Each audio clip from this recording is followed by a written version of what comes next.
everyone, and welcome to Kitten Lady and Friends. I'm Hannah Shaw, and this is my new interview series that I'm going to be doing for the next 8 Saturdays. I'm going to be talking to some of my favorite people in cat welfare and learning from some of the most interesting experts about different topics in cat welfare to keep us all informed and educated. I want to thank my friends Royal Canin for partnering with me on this as part of their continued educational Catology series. They have a lot of great initiatives right now, including their Take Your Cat to the Vet campaign. And if you missed it, I recently did a kitten care webinar series with them, so you can check that out also at kittenlady.org/webinar. Super excited to bring on my first guests, but before I bring on the human guests, I want to mention I do have some very special kitten guests with me. I have a kitten cam, and these babies are all very sleepy right now, as you can see, but we'll be able to check in on them throughout the next hour and all of the cuteness that is going on over there. Oh my gosh, someone's getting their head bunny kicked. Okay, so we'll have the kitten cam on throughout the next hour, but I want to bring on my human guests now. My human guests are Chris Gutierrez and Shelly Casey. They are the founders of the Catcade. The Catcade is a fantastic 501c3 nonprofit organization based in Chicago, and they are a cat rescue like no other. It's actually an arcade that you can go into and play games and meet an adoptable cat. You can fall in love while you're watching, your favorite 80s movies and playing some fun games. It's somewhere that I've been lucky to be able to visit myself, and I just love the work they do. They've been open only since 2017, and in that time, they've already adopted out more than 1,000 cats. So I love the life-saving work they're doing. It's one of the most creative places you'll ever visit. So before I bring them on, let's watch the fun video of all of the rules for the road when you're visiting the Catcade. This is a video of Chris and Shelly, along with our cat advocate friend Adam Myatt, explaining the rules for entering the Catcade. Let's watch. Hi, I'm Adam Myatt, and I'm here at the Catcade to give you a few tips and tricks to maximize your Catcade experience. For your safety and theirs, please don't pick up the cats. Sir, please put the cat down. Get back here! Please don't be rude, obnoxious, or loud, and keep your hands and face off the glass. Please don't beat up the arcade games. Please don't battle in our bathrooms.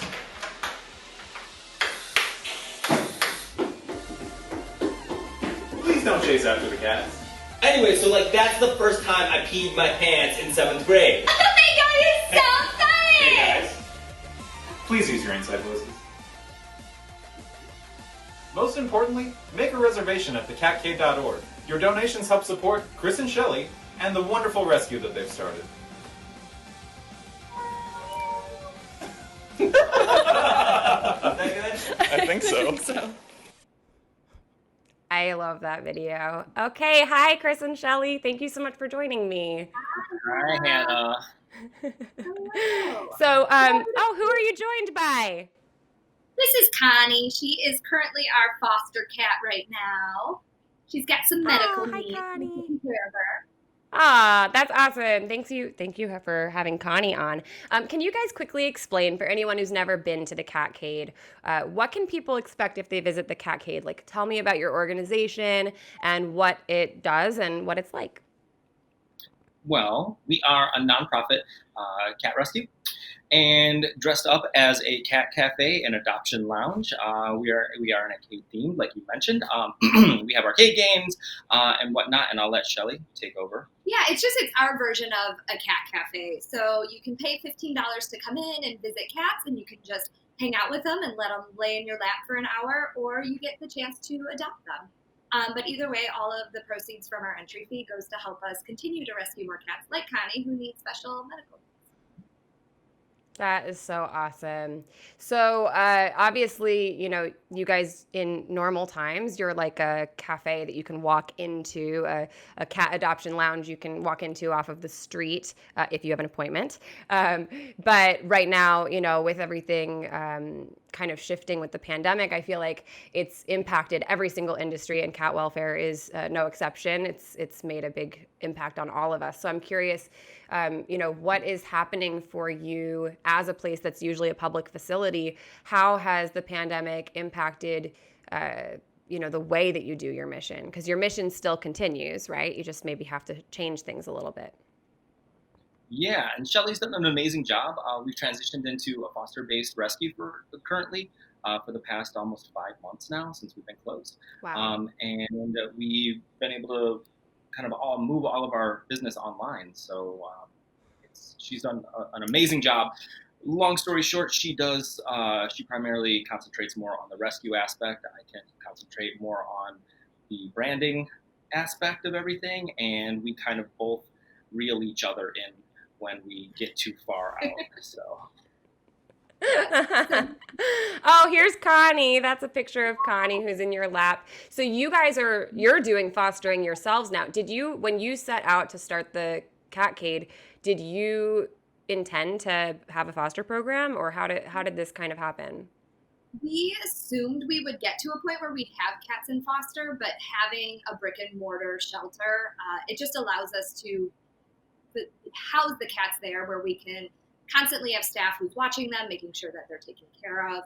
And it was easier that way than having, a foster program with, 50 cats that are not physically in our hands.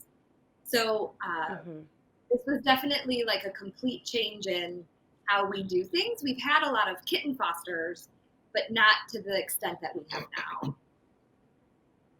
Sure. Yeah. I think like in animal welfare, one thing that you have to bring to the table if you're going to be involved in rescue is flexibility. Because it's like you never know what's going to get thrown at you. And I feel like you can have one idea of what you want to do, but you also have to live within reality, and things change. Yeah. And I think that's one of the things that you touch on was like being in animal welfare, there's no consistency with anything. Right. Sure, you might be bringing in cats, or kittens, and you have no idea what you're going to get day to day. Everything is a roll of the dice, whether it's going to be parasites or an upper respiratory infection or a heart problem. You have no idea, and all of these things are going to vastly affect your budget as well. So. Sure. Yeah. How about with the pandemic, how is that impacting your ability to do things like adoptions? I mean, people can't come in off the street and meet your cats now. So how are people able to continue doing adoptions? What have you guys had to figure out to be able to do that? Right. We have completely turned our adoption program into virtual. Everything about it is done either online or through video calls, or just sending videos and pictures to people about, hey, this is what the cat is. We do a lot of FaceTime. A lot of Chris was just doing a FaceTime really? call this afternoon. Yeah. So we do our best to showcase, the cat's personality. But because you're not meeting the cat, it does change things. And we get a lot of people who want to wait until they can meet the cat. Which we understand. It's totally reasonable. But just with this pandemic we're doing our best to be responsible business owners, and we just don't really want to contact. Yeah, we just don't. Yeah, exactly. You guys have been doing a lot, not just for, cats, but also even for humans during all of this. This has been a hard time for everyone. And I'm curious if you can talk about what's going on in this photo. I pulled this off your social media. This is not usually what the Catcade entrance looks like. So what's going on here? Some days. Go ahead. Yeah, so we were packing toiletry kits. You can see one of our employees, Anna, putting together toiletry kits that consisted of shampoo, conditioner, deodorant, body wash, feminine hygiene products, toilet paper. It just had everything. That was actually one of our fosters was putting together kits at home. So that's Diego. He was helping. What was this for? Yeah, so it was for a nonprofit in Chicago called the Institute for Nonviolence Chicago. And they're located on the south side, and they do a lot of work with neighborhoods who just don't have the resources. And are impacted by a lot of violence as well. Yeah. I love that you guys are not just, you're a cat organization, but you guys have such big hearts, and you're really shifting so that you can rise to the occasion, not just for the cats, but also for, the community members right now. I think that's awesome. And I love that photo of your little foster baby with the supplies. So cute.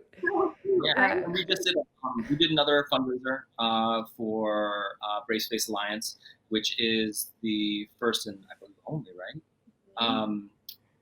Black trans organization on the south side of Chicago, and we just raised $4,000 for them. Wow. By our church. Yeah. So, Yeah. So we try That to is give back as awesome. the community, because those are the people who are adopting our cats. It's not just about animals, it's the people who care for them as well. Sure. Yeah. Well, thank you guys for that. That's awesome. So what I want to focus on today is like what it really takes to run a rescue, because I think you guys are so great. Like you started your rescue in 2017 and you have just like skyrocketed and taken off. And even in the time I've known you, like it just blows me away to see how much more you're doing every time I talk to you. I feel like every time I talk to you, Shelly's got like 10 kennels in her hands, like carrying cats out of the shelter. And you guys do so much. So I'm curious if you can kind of talk to me about your transition from just being like cat curious, cat loving people to being where you are now. Like how did this idea come about, and then how did you go about making it a reality? What was that like for you? Well, I think both of us have the same story, but it's different. It's different perspectives. But I think that mostly where it really comes from is two people who were confused about their future. We didn't know where we were going to go. Both of us kind of had little things here and there, but it never felt like a good fit. It never felt like it was something that reflected who we are personally as well. And we've talked about this a bunch, things that we were doing that we just didn't feel fulfilled doing, and we put in too much energy in all the wrong places. And what the Catcade is a combination of both of us equally, whether that's good or bad. And, so, I mean, but that's the thing that makes us what we are, and what I think that makes us So stand was out there like a bit. moment where you were like, let's start a cat rescue? Like, what was that conversation? Go ahead. Yes. I was watching a lot of pit bulls and parolees at the time on Animal Planet. And I was like, what? I'm going to do this for cats. That's it. Like, I just want to spend, I had what a lot of people say, where they're like, I want to spend every day with cats. You get to do that. I'm so jealous of you. And that was my mentality at the time. And I was like, I'm going to spend every day with cats. It's what I'm going to do. And I told Chris, I was like, we're going to start a cat rescue. We're totally going to do it. Mind you, we were always cat people, both of us. I wasn't. Well, for her birthday, like I did some totally sketchy thing and contacted a rescue, and I put out there and I said, hey, I want to have like a kitten party for my girlfriend for her birthday. And they brought over a whole bunch of kittens. And then I surprised her with that. So that was like one of the things that we did for each other. And so And then you were like, I need to be surrounded by kittens at all times. And then you made your dream a reality. Go ahead. It became this thing where I was like, how do we save more cats? Chris won't let me adopt more cats. So how do we save more that need to be saved? And we'll just start a rescue. It'll be really easy. Hold on. So she was I still remember the moment. And I've told this a million times. She was watching Pit Bulls and Parolees, and I was making an arcade game because that's what I used to do. On the floor in our living room. Literally drilling. I remember where I was drilling and everything. And she goes, you know what? I want to start a cat rescue. We're going to start a cat rescue. And I was like, okay. Now, mind you, she's come up with a lot of different ideas that never came to fruition. So for me, I thought, oh, okay, just add that to the pile of things that she's going to do when she grows up. And then, so I never took it seriously. But, go ahead. Well, no. I just needed to add this in there. He's sitting there working on this game. And no, I love it. It could be a cat cafe. Like, the idea just started like, we could just combine it, and the cat cafe will help pay for the rescue portion and pay for, the medicines and everything we need. And he's like, what if we put arcade games in it? Like super nonchalant. And I'm like, duh. So Just because that's what I was doing. I was making arcade games, like literally physically Yeah. making. So we have some photos of like when you guys were setting up the Catcade that I'd love to bring up because this is what you started as, right? So this is the Catcade before the Catcade was the Catcade. And tell me about what's going on here. Oh, you can see the little pieces of arcade games that have not been fully assembled. those and painted. Yeah, so I've learned how to build like sit-down replicas of like sit-down Miss Pac-Mans. And then what I figured was, it's the future now. So all the components have been shrunk down significantly. So there's a lot of extra room. So what I figured was, why not hollow it out and then turn it into like a bed? So I did that. I took plans for an old Galaga, put those together, and I turned those into a cat tree. Yeah, everything Chris has built, a few IKEA furniture pieces, but like all of the arcade games that are there, Chris put together himself, like with a giant sheet of MDF he cut down into pieces and made them. And what I loved when I was there was you could actually like see cats sleeping in the beds that are at the bottom of the arcade games, and like it's not just a regular arcade game, it's like custom built to be for cats. And there's these little signs that say like this is not a seat for a human or something, like this is a cat bed. I love it. That we heard in the beginning was, oh my God, cats don't need to be around all of that noise, blah blah blah. Yeah. And there's no noises on our arcade games. So we turned off all the sounds and everything so cats can have a peaceful time sleeping inside of there and everything. But also, these cats are going to your home, and that's one of the things that a lot of people are always worried about is like, oh, isn't it loud? Isn't it loud? And I'm like, no, we turned off actually the sounds off on the arcade games, but these cats are going to your home. I mean, aren't you playing arcade games or like video games at home? Are you playing, you're watching television? No, Chris, most of us don't have arcade games in our home. But I totally get it. I think it's great because in a setting like at the Catcade, these cats have the real life experience of like somebody coming over and, being around other animals, being around other people, being around, sounds and movement and stuff like that. So I think it's a much more like pragmatic head start for them than say like sitting in a kennel all day or something like that. Like living room environment, so it feels like home already to them. So they tend to settle in a lot faster when they come to us because it feels really comfortable.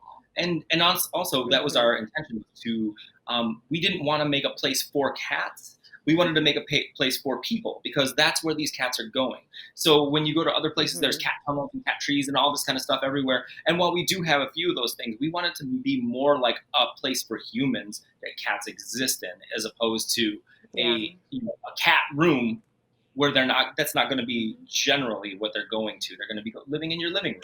They're going to be living in your I feel like Catcade, you guys do a great job of making it like a space that's like a catified version of a home where it's a wonderful place to be a cat or a person who loves cats. And, you go there and it's like, I wish my living room looked like that. That's great. I want to kind of shift gears to talking about like setting up a rescue, not physically, like, we saw what it looks like when you're setting it up, but like setting up the behind the scenes, because this is the part that people, a lot of people do have that mindset of they're watching Animal Planet and they go, all right, I got to start a cat rescue. And they're picturing, being surrounded by kittens. They're not picturing filling out paperwork for the next 3 years. Right. So I'm curious about like, your experience, because I have a 501c3 nonprofit too. And when I started, I thought, there's going to be some paperwork. But then it was like, oh my gosh, you have to fill out like a 1023 and get your board of directors and your bylaws. And you better know what a 990 is. And you better have an accountant, or you better be an accountant. You got to have like a budget. You got to have fundraising registrations in all 50 states. It's like, what? This is crazy. Like, so I'm curious if your experience was like mine with that, where you're like, wow, you really have to like quickly learn a lot and be ready for the admin part of all of it if you're going to have like a healthy 501c3 organization. So what was your experience like? So I'm just going to I'm going to let Shelly tell this because she does a much better and more thorough job of it. But I just want to tell this quick anecdote of we were at a cat convention once, and a bunch of us went out to dinner afterwards. We were all sitting there. And there was a bunch of people who owned other cat cafes or cat rescues, and we're all hanging out. And I remember one person saying, you know, if I knew how much work this was going to be, I never would have done it. And I remember the whole table kind of like all at the same time kind of being like, wow, that was a really negative thing to say. But at the same time, I understand why you're saying it. It's a lot of work. There was a where we were doing this whole journey, and I remember there was a point, and I remember passing it and being like, we can't go back. We can't go back. Oh my God, this is so much work. I never thought it would be even close to this much work. We thought, I remember before we even started, we were like, oh, $15,000, that's all we need to raise. That's all we need to raise for a brick and mortar place, to furnish it, to get everything, to get all the licensing and insurance and everything for a place on the north side of Chicago. We thought that that was going to be enough. And it was, we were naive, but like a lot of people in the world who just are trying to make their way, you know, you don't understand what you're getting yourself into, but you kind of find yourself and you find your purpose, and you find a sense of fulfillment in that journey. So that's what I've got to contribute. Shelly, what was surprising about it for you? How has that been for you? So I was the one who ended up handling all of that. I just have a little bit more patience to do. I'm old. Listen, if it's more than 3, seriously, if there's more than 3 clicks, I just it's like I zone out. I'm like, I can't. Shelly, I get it. Shelly, you and I are like the same. I get it. Gotta get business done. And that's what I mean, there's always a balance when you do a business. So the balance for me is that I handle a lot of that admin stuff. I'd say 90% of my job is admin work. But it was, we don't have, me and Chris are both not college grads. We just were very DIY people. We just grew up like, we're going to make whatever we choose to do work, and that's what we're going to do. Like, we both went to school to be hairstylists. So for us, this was like a whole new adventure. And all I did was Google how to start a nonprofit. And then that led me in one direction. And then I was like, okay, now I need to do this. And it was, establishing your nonprofit, getting registered with the Secretary of State, and then filing for your 501c3, because you have to have a certain status to do that. Like, learning all of that, like, you think that it's just, I want to do this and I can do it, and it's that easy. And a lot of that is all online. If there's anything you want to do, there's a YouTube video for, and at the same time, do research. Go to your local rescues. Go ask questions. There's a lot of things where we didn't know that we had to have a Department of Agriculture license. I remember at one point we're like, what is that? Do we have to have that? And we did. That's me all the time, where you're like, okay, what is that? How do I get it? Do I really need it? And then you're like, oh no, I really do need all this stuff. Having gone through that experience, if someone watching this is like, I have a dream that I want to start a cat rescue, like, what would you tell them? Would you tell them, go for it? Or would you tell them, like, hang on and do your research, or volunteer for someone, or get involved? What would you tell somebody whose dream is to start a cat rescue? I have a 2-part answer to that. So there is a part of me that's like, yeah, go for it, do it. Like, if you can dream it, you can do it. And then the second part of it is that I love what we do. What we do is exactly what I wanted our rescue to be.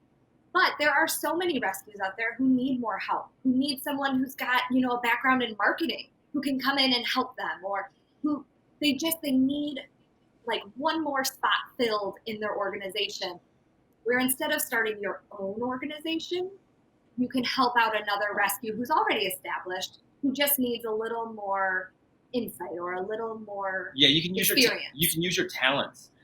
Depending on who you are and what you do. Like, I'm not going to lie to you. I'm not going to sit here and sugarcoat it and say, yeah, everybody should be doing this, blah, blah, blah, because not everyone can do this, meaning, listen, don't get me wrong. I'm not trying to say like, oh, we're amazing, blah, blah, blah. We can't do 99% of the things out in this world, all right?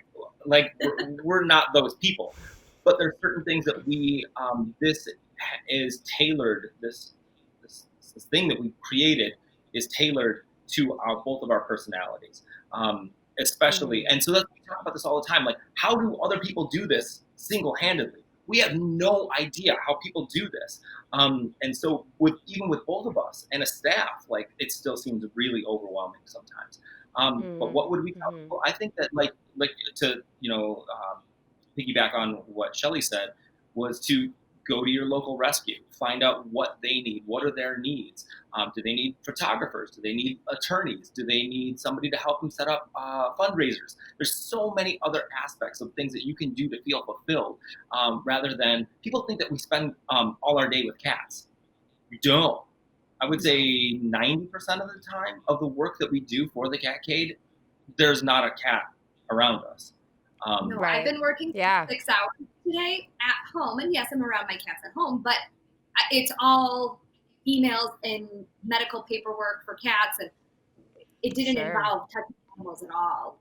I really like what you said about, that there are groups that need help, that, you don't necessarily have to start a group to be involved in a group. And, one thing that I hear a lot of in kind of conversations with people who want to start a rescue is I hear a lot of like, well, I'll start a rescue and I'll just get grants. And I'm like, there's really not that many grants available in animal welfare. And the reality is, the more groups we have competing for those resources, whether they are grants or individual donors, the more groups we have competing for those resources, we're sort of watering down our impact. Whereas if we have fewer groups who are really targeted in what they do, but we have more people behind them, more people fundraising, more people doing the marketing, the admin, all of those things, you can have a much more powerful group. So like my position on that always, whenever someone tells me they want to start a group, I'm like, if you want to start a rescue, the first thing I would say is like, get involved in a local organization and find out what the need really is in your community. And if there's not, if the groups already in your community are already meeting those needs and doing that work, then get involved with them. Really, to me, it's like you should start an organization if what you want to do doesn't exist, and if there's like a need that's not being met that you can meet. So I think, that's why it's great. Like groups like what you guys are doing, it is really unique. It's really creative. It's reaching like one specific subset of people who maybe would not otherwise like go into a shelter and meet a cat. But they'll go to an arcade and meet a cat and fall in love. But, that's what I always tell people is just like get involved in another group, because you also don't know until you're involved if this is even really for you, right? Exactly. And that's another important thing that you touch on, is that sometimes I tell people, go volunteer at your local rescue and see if this is even something you're into. Because there are people who got into this industry and then they see a cat bleeding and they faint. And the thing is like when you rescue, not just doing adoptions, but like when you get into actual rescue work, like you're gonna see some of the worst of humanity, the terrible things that people do. It's a very, very unfortunate thing that comes along with the territory, and you have to be able to physically handle that. And some people can't, and I completely understand why you wouldn't. But that is a reality that comes along with this, and you have to ask yourself: do you have that in you to be able to see cats that are regularly abused, that you save? And obviously we do our best to get them healthy, to provide them love and care and a healthy household. That's our job. But a lot of times cats will come in and, like our staff, people, us, will get really emotional, or, one way or the other. Sometimes we'll get furious. But the one thing that we have to kind of remind each other about is that they're no longer being abused, and now they're with us. And that's a heavy thing to kind of comprehend. Cat just popped up. Yeah. Sorry. Also, the thing is like, I have a visitor. Hi, Coco. Is you bringing these cats into your care, and you care for them, and you give them so much love, and then you got to let them go. And Hannah, I know that you know what I'm talking about. You have a whole table of kittens that you have to let go. You have to let go. Yeah. Let's look at them real fast. Let's see what they're doing. Yeah. Oh boy. The window's like half an inch open so that they can get some fresh air. That's very exciting. Yeah, these guys, almost all of these guys are getting adopted in a couple of days here, which is exciting. Um, but you're right. You do have to get accustomed to, like the cycle of falling in love with cats and then saying goodbye to them. Like, I mean, you're saying, which is like goodbye is the goal, is something that sounds so, I guess, simple, but is a really tough thing to kind of internalize when you fall in love with these cats that you put in so much work and so much care for, and then you have to adopt them out because that's what our job is. But a lot of, that's not for everyone. And so Sure. what I always tell people is volunteer, go see what the need is in your community, because maybe your community doesn't need another cat rescue. Maybe it just needs more support. Maybe it needs more funding. Maybe it needs more money. And then Yeah. on top of that, maybe this is not what you're cut out to. Nobody gets rich in rescue as No. well. So if you and your future goal is to become a millionaire, you don't go into a nonprofit cat rescue. That's what you don't create that. So like I said, if your job is to become, you want to become a multimillionaire, that's great, wonderful. It's probably not the line of work for you. Sure. Yeah, you're paid richly in purrs and affection and gratitude from cats. Mhm. And then Connie's case, Yeah, so I'm curious if you can talk about like what percentage of your day do you spend doing cute cat things, and what percentage of your day do you spend like scooping poop and like cleaning up after cats and stuff like that? Like, yeah. So It's right on your shirt. I'd say, oh yay! Speaking of the gross stuff, I know Coco's doing everything in her power to like get her butt on the screen. She's like, just show my butt. Just show it. I'm like, no one wants to see that, Coco. We all No want one to see wants it. to see that. She's like, just let me show my butt. do it. That's so funny. So, I would okay, say so you cuddly, like the easy stuff with cats, like petting them, cuddling them, 5% of my day. I would say 15, 20 minutes of the day. It's a very small portion because yeah. unless I actually physically sit down around the cats and am on my computer around them, which is usually more distracting than anything. Mhm. Because you're looking at their health, and the one thing that you can't Mhm. you can't separate yourself from in doing this is when a cat sits down next to you, you're like, oh, what is this? What is this? Is this? Let's look at their ears. Oh, their ears need to be cleaned. Oh, well, if their ears need to be cleaned, we should probably check everybody's ears. Oh my God, do you have a flea? Oh my God, well, we need to revolution the whole floor. Like, there's so many things that go on. I think I have a picture in here of like oh, there it is. A cat. Like, this is, and this is the reality is like, I try to get like cute videos and photos of like the kittens being adorable, but the reality is like sometimes you walk in there and they've just like spray painted the wall with poop, and you're like, how do you even get poop on the wall? That's amazing. Like, And that's Impressive. So- and that's the one thing that a lot of people don't understand is that is the reality. This The was reality. 5 minutes before you open, right after Yeah. you finished mopping. This is the reality where there's cats throwing up and there's cats pooping, and because we're always bringing in cats who come in from really, really rough situations, and they're just acclimating to new rich nutrient food, like they're acclimating themselves, or they're working their parasites out. There's so many things that are unpredictable with cats, and this goes back to what I said in the beginning, that there is nothing that's predictable about any of this. oh, Connie is so cute. Look at her. So, so as somebody who also runs a nonprofit, I know that, when you first start out, you get a lot of inquiries, maybe more asks than you can say yes to. What I find is like kind of the more you do, the more you're asked to do. So, you take on the capacity that you can handle, and then it's just like this avalanche of requests come in, because until you're running a rescue, you really don't realize how big the volume of need is. So I'm curious for you guys, has boundary setting had to be part of what you do as you're, setting your mission? How are you thinking about, working within a realistic capacity, whether that's, people power or finances, things like that. Like, how do you work within reality so that you can accomplish your mission strategically and decide what you can do and what you can't do? Oh yeah. Chris does a really, really great job of helping like rein us in.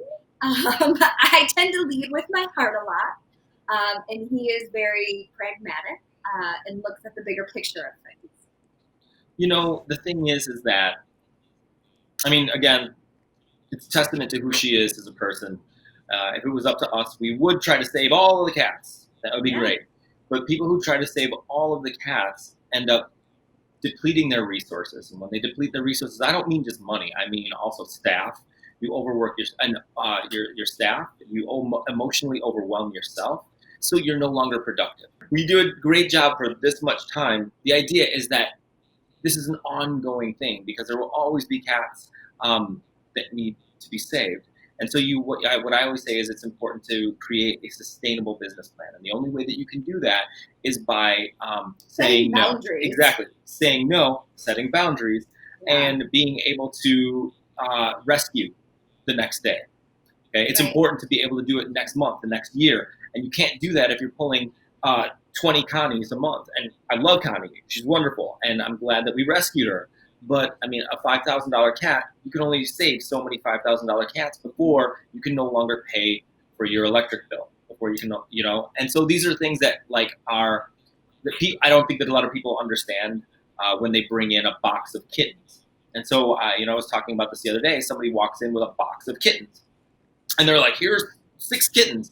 And we're like, oh, my God. And it's like, yes, that's what we're here to do. Our job is to rescue animals. Our job is to care for these cats. But at the same time, I look at that box, and of course, we took the cats. But here's the thing. When I look at that box, I look and I'm like, all right, that's $2,000 that we did not budget for this month.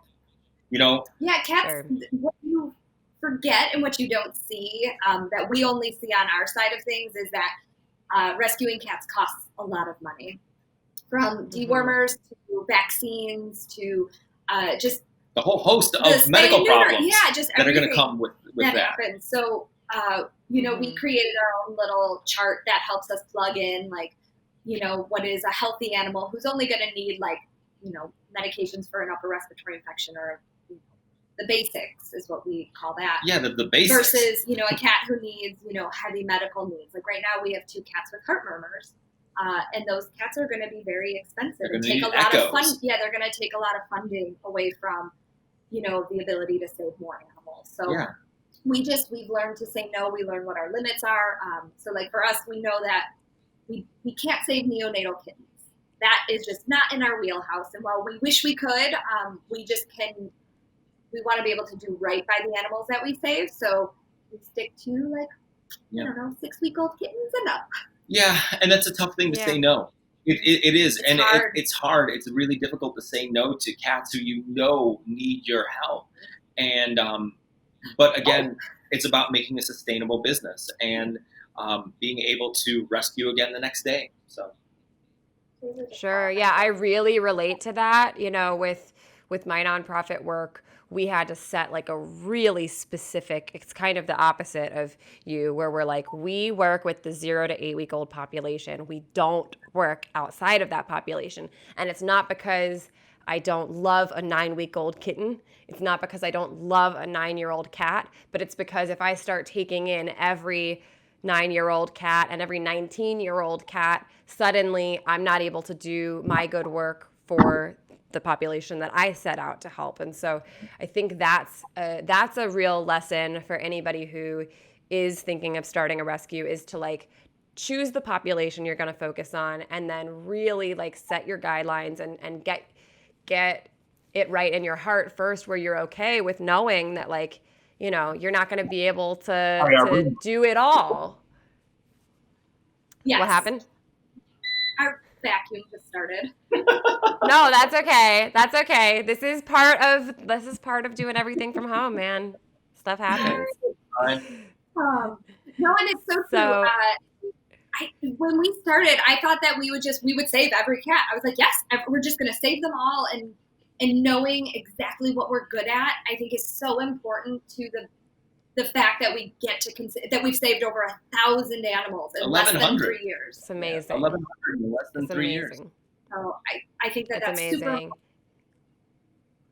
And I do think this goes back to a point that we were making earlier about like, that we don't need to have a million different organizations, but we do need to have targeted organizations that do what they do best. And so I'm very grateful that there are organizations that work with adult cats or senior cats, because that means I don't have to do that. They can do that, and I can refer to them. And that also comes back to like, there really being a community here. So it's like we can say yes to what we say yes to, and we can not just say no to the things we can't do, but we can say, let me find another resource for you, Oh, totally. Oh my gosh. Who is the little kitten in your feed who is hanging their head over the edge? Oh, let's look. I think let's see. I have to do I think that's Cooper. Get the fly is the real That's question. Cooper. Did we miss it? Look at the bellies. Look at Lucy. She's like, look at that. Lucy is the little tiny one on the right who's like breathing really fast, and her belly is like she's like a bullfrog. She's so funny. She's very funny shape. People are gonna think that I like sedated these guys or something. They just had a meal right before, and you know how it is. Kittens only have 2 modes, on and off, and like off tends to come right after they eat. So they look so relaxed. Yeah.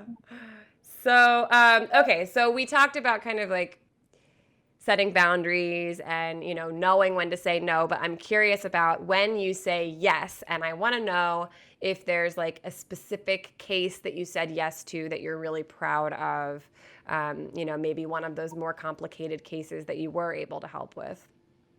Yeah. Obviously, besides our sweet Connie, and it's so easy to talk about her because she's right here, but we can talk about Tucker. So oh gosh, his stupid little voice is so cute. So cute. So actually in this picture you can see like right by his little nose, he's got like a little wound.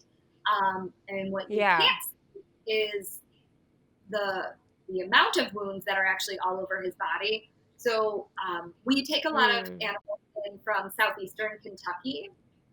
And the transport usually leaves like midday on Friday and drives through the night. And we get them Saturday morning super early.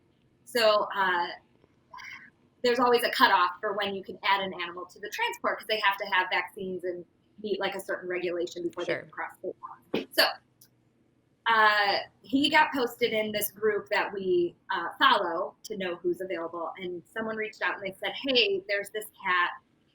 He was physically thrown from a vehicle, and the woman who was driving behind the vehicle saw it happen, stopped, pulled her car over, and grabbed him and took him straight to a vet.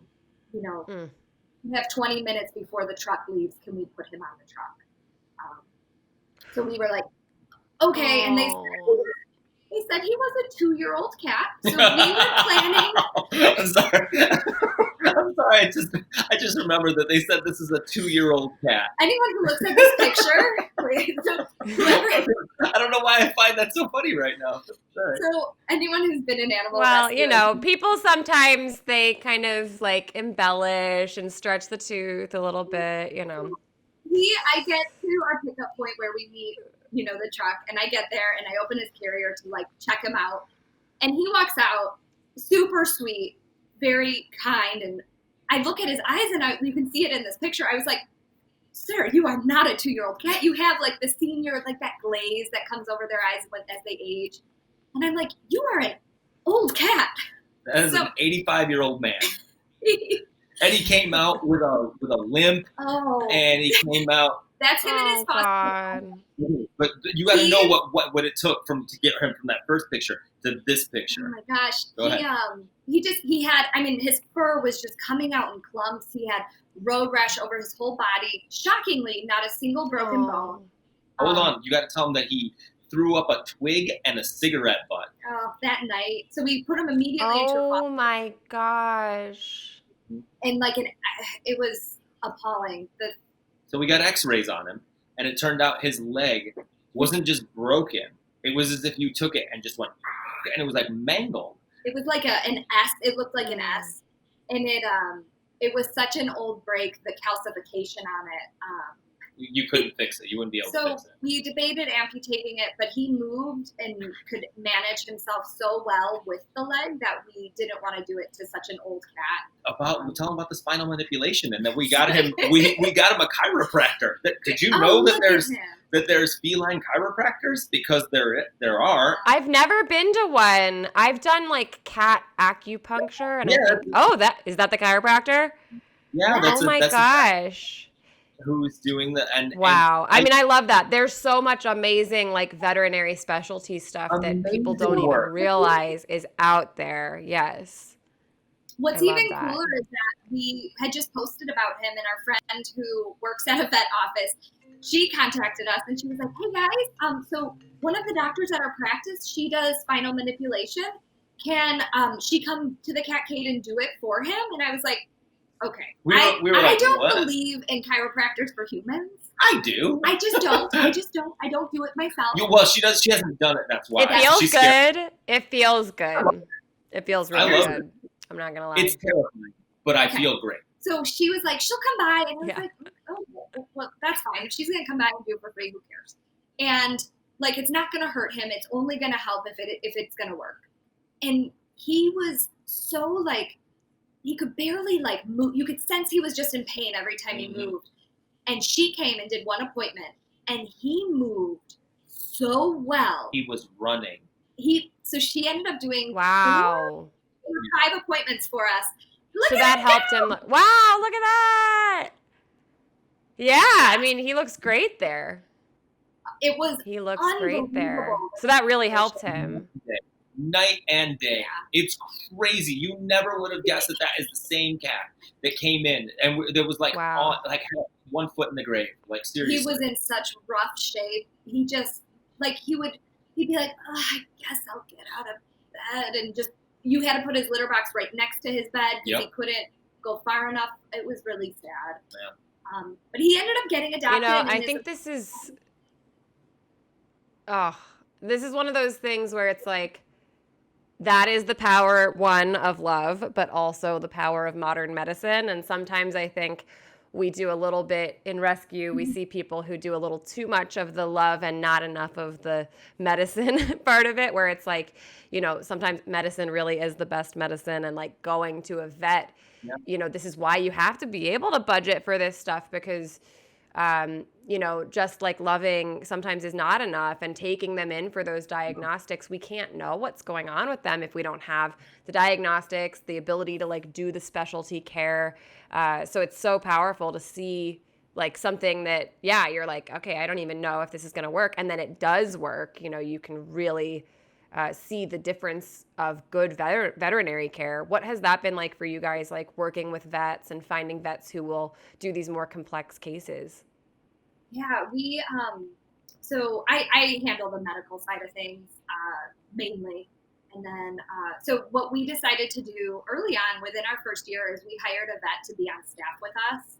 So she's so amazing. And I've called her at midnight when I've had an emergency, and I've texted her at all hours, and she's so responsive and so just cares about the animals and making sure that they're getting what they need. She's on our team. Like she feels like she's part of our team, not like somebody that we hire that comes in to take care of them, but she's like on our side. And that makes a huge difference when we do these things. We have an amazing surgeon.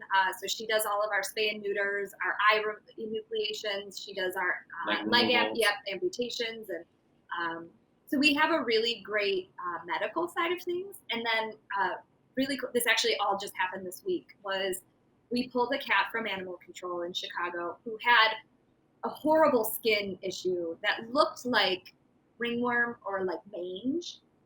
And we're like, all right, well, he sat there for 10 days, and we're like, we can't leave this cat there anymore. Yeah, sat at animal control. And nobody wants to take an animal with ringworm, potentially. So I get it. So we took him in.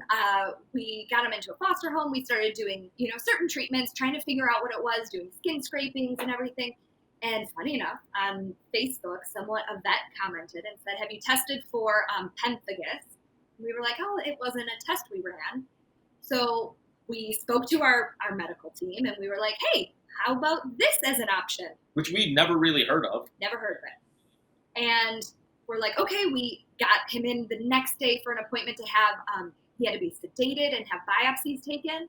We sent it out through, we have our own testing, system with IDEX. We sent it out. It came back positive, and now we have that cat on the right meds that he needs. Yeah. I don't know. It's all really It's cool awesome to be able to do the diagnostics because you can't know, you can't know if you don't.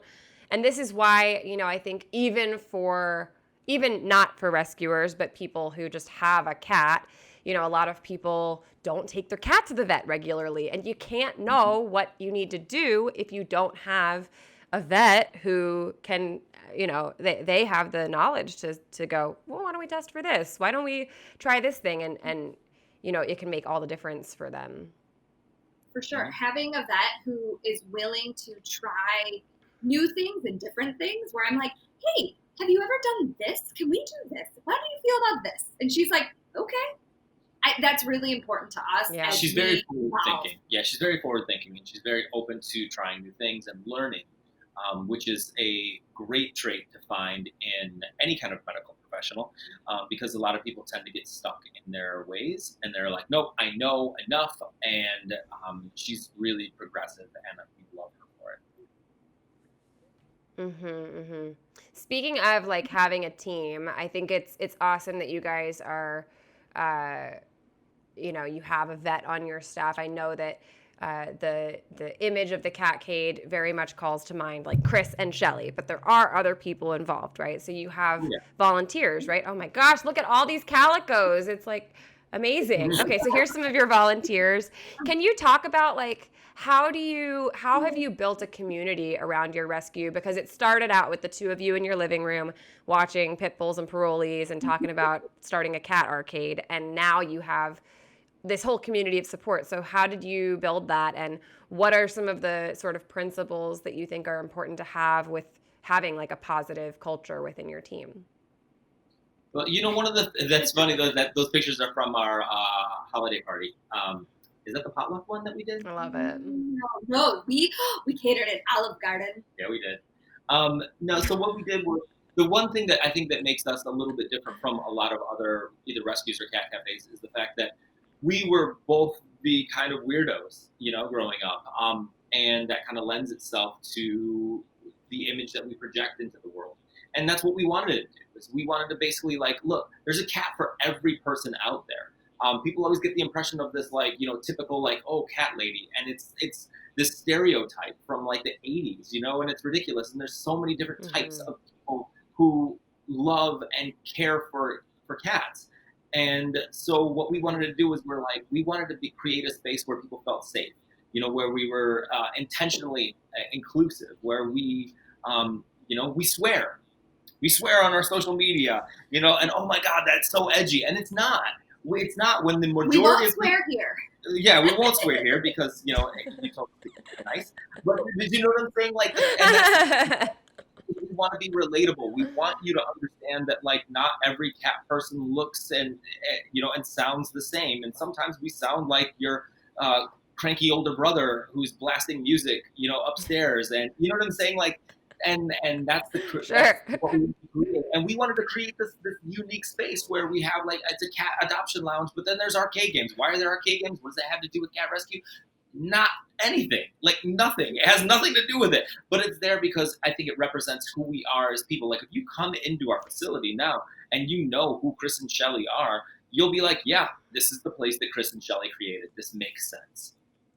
Sure. And I think that's so inspiring for other people who maybe they don't have the same exact interests as you, they don't have the same exact aesthetic as you, but they have their own interests, their own aesthetic, and they can, like layer your interests, like find this intersection of like who you are, what you love, and saving cats. And you can do any version of this. I think that's what's that's why I wanted to talk to you guys, because I think I want people to see that you don't just have to do what somebody else has done. You can Exactly. create a very authentic space.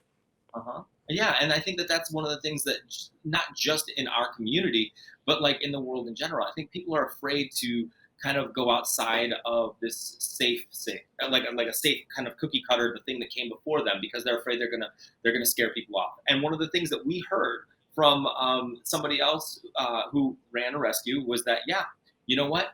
You can be yourself. You can look the way that you do. You can sound the way that you do, and project this image of who you are. And you're going to lose dollars. You're going to lose donor dollars. And she straight up told us this, and it wasn't a bad thing. She's just like, you're gonna turn off a lot of people. And you know what? Maybe so. And we completely understand that, but we try to be authentic and genuine in everything that we do. So, But I and that's think what we for the want. people that you do reach, the people you do reach who feel something in common with you, it's such a breath of fresh air. And I want to kind of talk about your social media presence, because I think a lot of the support that you get is from people who find you online. And I love following you guys online. You make me laugh like all the time. Anyone who doesn't follow the Catcade online, you really should. They're very funny and they're very them. And you're funny. I laugh all the time at your stuff. So I have an Instagram post that I was going to show. This is just like a recent one that I pulled. It's such a cute picture, 3 little kittens, and I have the full text of it. I'm going to read it, because what you do with your social media that I love is you write these like long rants that seem unrelated to cats, and then they like become related to cats, and by the end of it you're like laughing and crying, and it's like, oh, it's just great. So I'm just going to read this to show what a funny and unique Instagram presence you guys have. Okay, here we go. You ready? I'm going to do my best, Chris. Okay. The past few months have been rough on all of us. While all of us have had drastically different experiences, one of the few things many of us have learned is how wonderful it is not to be around a lot of people.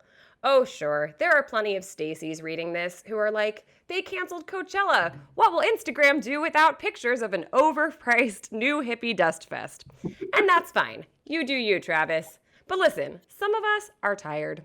Tired of the superficial race to impress, tired of spending money on lackluster and unfulfilling experiences, and tired of the heat, because sweating is for young people, and a lot of us are just old at heart. I mean, so many of us would take a no-pants early dinner over a double-fisted chug street fest any day. And while this is wonderful and all, we all still need a little excitement in our lives. And nothing is more adorably exciting than a rage kitten.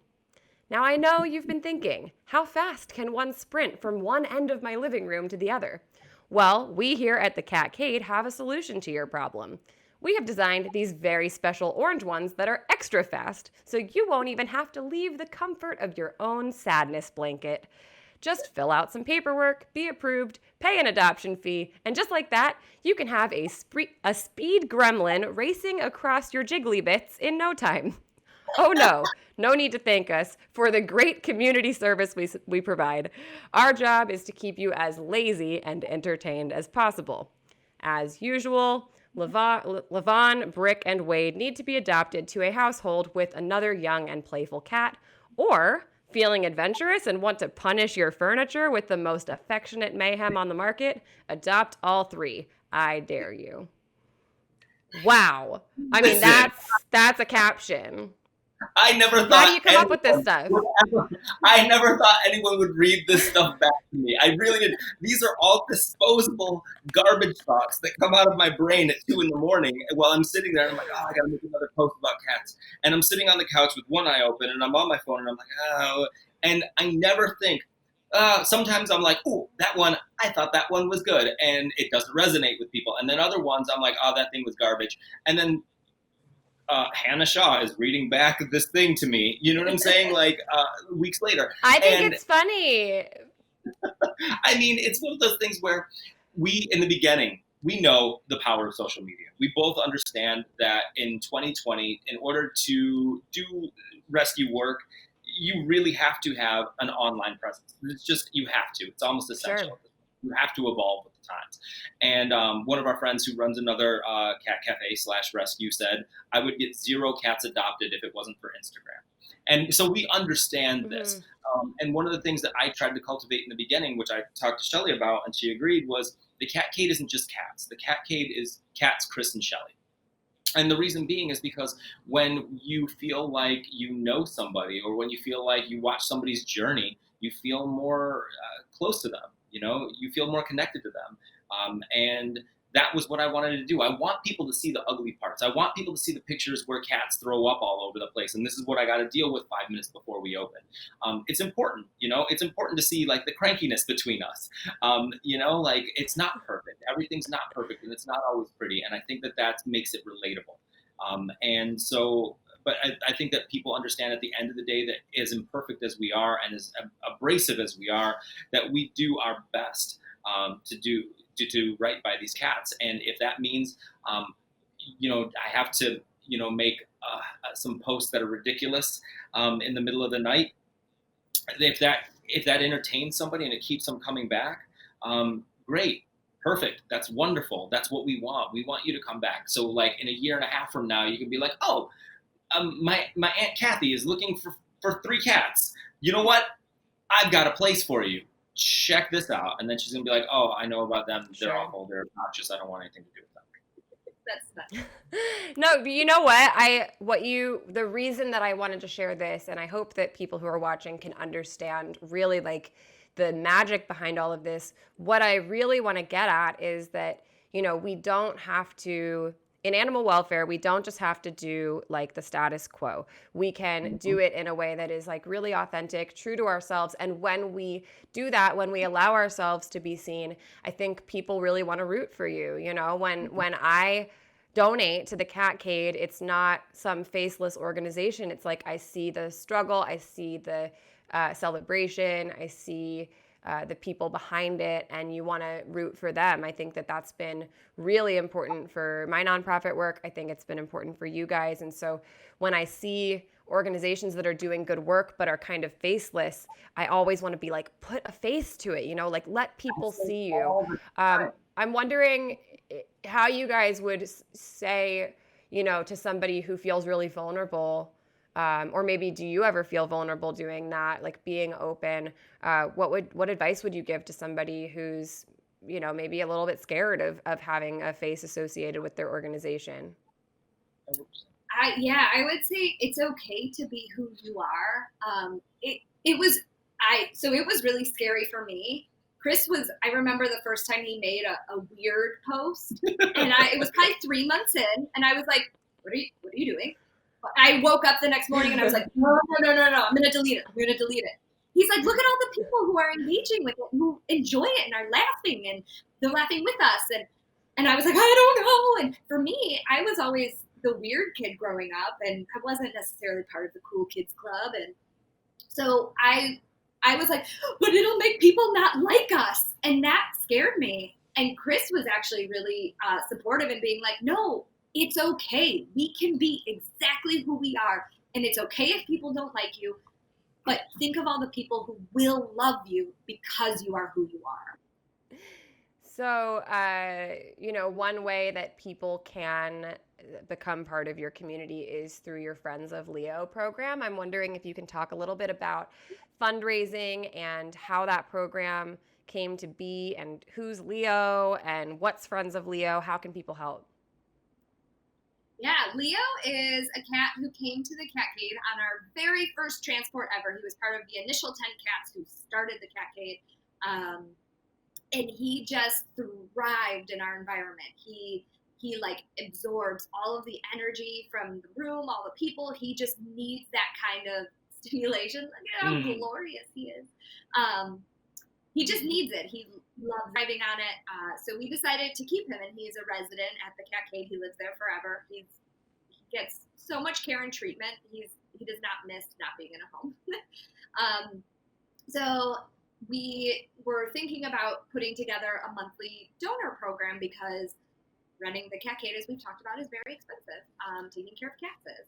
So we came up with Friends of Leo. So you get to be Leo's friend. If you would like to choose to donate every month, Your Leo's friend, you get an email from him every month. Sometimes he might send you a little letter in the mail. He's got a few little tricks up his sleeve. I love that. Yeah. Oh, there's Leo with a bunch of kittens. So I've visited you guys and I've seen him. He seems to just absolutely adore all the attention that he gets both from cats and from visitors. So I love that you have that like monthly donor program. Can you kind of speak to, like, from a fundraising perspective, what difference does that make for you guys? And for somebody who was thinking of, doing their own rescue work and having, fundraising, like, what advice would you give them? Mostly cultivate an online presence. You need to have a foundation. People think that when you start a nonprofit that there's just like mountains of nonprofit dollars that people are throwing around, and it's not true.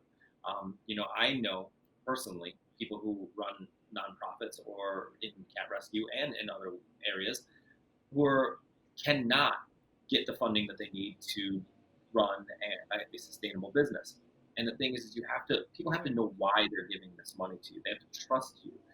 You don't just put a nonprofit stamp on your business and then a waterfall of dollars come in, because that's not how it works. People want to know where it's going. They want to know that you're going to be responsible with it. They want to see what you're doing with that money. And that's one of the most important things that people forget, is that just because you throw dollars at something, people want to know, what did I just donate to? Where is that money going? I just gave you $100. They want to see the videos of Connie, and they want to see the videos of Tucker, and they want to see the 3 kittens that you just took in, and all of that. Exactly. And I think that a lot of people forget that. Also being grateful. People need to, people want to know that they're, I don't think it's a truly altruistic act of giving money towards a charity. I think that there's a certain amount of satisfaction that comes with it, myself included, and like people like to be thanked. People like to know that, show what you're doing, show this money, show these wish list items. All of these things are extremely important. And I think that gratitude is just as much of an important product that you put out into the world as is the money that comes in. Yeah, I think sure. I think. Go ahead. No, sorry. I was gonna say I think fundraising is more than just asking for money, just like a blanket ask. It's, why are you asking for money? What are you going to do with it? Where is it going to go? How, you just asked for money a week ago. It's. What? Yeah, and it's like you get all these people who are, saying like, I just asked for money last week. You just asked for money the week before, and then what that does is it gives the perception of, what are you doing? What are you doing with all this money? Why do you have to keep asking? Maybe you need to rethink your business plan. Maybe you're not utilizing your funds correctly. Being strategic about what you do and like making sure that you share everything. I think for me, it's like gratitude is at the center of absolutely all of it, because you can do nothing as a nonprofit. You can do nothing without a community of support around you. So, the biggest piece of advice that I always have regarding fundraising is focus less on getting new donors and focus more on thanking and showing your gratitude to the community that you do have. Because if you can keep somebody, if you can keep them with you and make them feel like they really are part of your community by, sending them that letter from Leo, or, surprising them just with a little, thank you note, that is going to sustain you for so much longer. And, being able to show people the important work you're doing and make them feel like they're a part of it, that's really everything. So I love your Friends of Leo program. I think it's really, really great. I have just one last question for you guys, and this is like a silly question, but it does relate to Leo. So this is a fun would you rather question. And the question is, would you rather cuddle a 100-pound Leo or 100 1-pound Leos? Oh! Oh my gosh! What you have to remember is Leo is already 17 pounds. He's already. What a great idea. And I love how much time you put into making this graphic. I which think one would you choose? And then you have to tell me why. Like, are you gonna cuddle with this huge This is a Leo or really like a good bunch of little ones? All right, go ahead. You go first. I think I'm gonna go with 100 Leos, little baby Leos, because we never got to see Leo as a little baby. He was always just been a giant hunkin' male. So if I had a whole 100 little Leos all over me, I was going the opposite way, which how amazing would it be to have 100-pound Leo? Because he'd be so massive, he'd be like a tiger. He would be like a tiger, and then I just get to sit and knowing how much he loves to cuddle. Like I would just hold him, I would spoon him, and he'd be a giant tiger that you just get to spoon and fall asleep with on the couch. Like, listen, I'm not saying that 100 little Leos wouldn't be amazing, but I know that they'd be like climbing up the curtain and knocking everything over. 100-pound Leo is going to be even lazier than the Leo that he is, and he loves to cuddle. That's my final so answer. much thought. Okay, all right. Well, it sounds like you're divided on that, but I loved your answers. And if you are going to ever cuddle a 100-pound cat, just, don't get them wound up and playful and end up with a claw in your side. But that is everything that I have. So thank you guys so very much for participating in this interview with me today. I think you guys do great work. And Thank you for trusting us. Number one, to be on this thing, just in general, but trusting us with your first one. Like, how cool is that? Oh, thank you. Yeah, I mean, the idea of this whole series is really to just like chat about different subjects in animal welfare. And this one was to kind of help people who are thinking about starting a cat rescue or wrapping their head around what goes into that. So I thought, who better than you guys, because you guys keep it so real. You do such wonderful work. I'm really grateful for everything that you do with the Catcade. So where can people find you if they want to support you or follow you? Where are all the places that they can find you? Like where we live, or is that Not your house, online. Come on. I mean, you can give people your address if you want. People can send you a pizza. No. We are, so it's the Catcade. It's like arcade, but with a cat. So it's, our Instagram is the Catcade, our Facebook is the Catcade, our website is thecatcade.org. We are located at 1235 West Belmont in Lakeview, in the Lakeview neighborhood on the north side of Chicago. That is not our personal address. That is the Catcade address. We call it our second apartment. We are there when we're open, so who knows when we'll be open. But when we open, come see us. We don't have a phone number, so don't try calling us. Okay, all right. Well, I hope that you guys are able to open soon, and I very much miss being able to come and visit. So hopefully in the not too distant future, we'll be able to have people visiting Catcade again and meeting all of the adoptable cats. And, but thank you guys so much for the work that you're doing, and thanks for being here with me. Thank you for having us. Thanks for having us. And thank you to Royal Canin for making this all possible. Yeah. Thank you. Okay, bye, guys. Bye. All right. Well, thank you everybody for watching. That was a really fun conversation with two of my favorite people. I want to again thank Royal Canin for partnering on this initiative. They have some really great things going on right now, including their Take Your Cat to the Vet campaign. So you can hop on royalcanin.com/cathealth to learn all about that. One thing that I did want to mention is if you're buying your Royal Canin cat food, if you do it right now through chewy.com, that is going to support Greater Good, which is using those funds to provide veterinary care to cats in shelters. So great way to help out just by buying your Royal Canin food through chewy.com. So head to royalcanin.com/cathealth to learn more about that.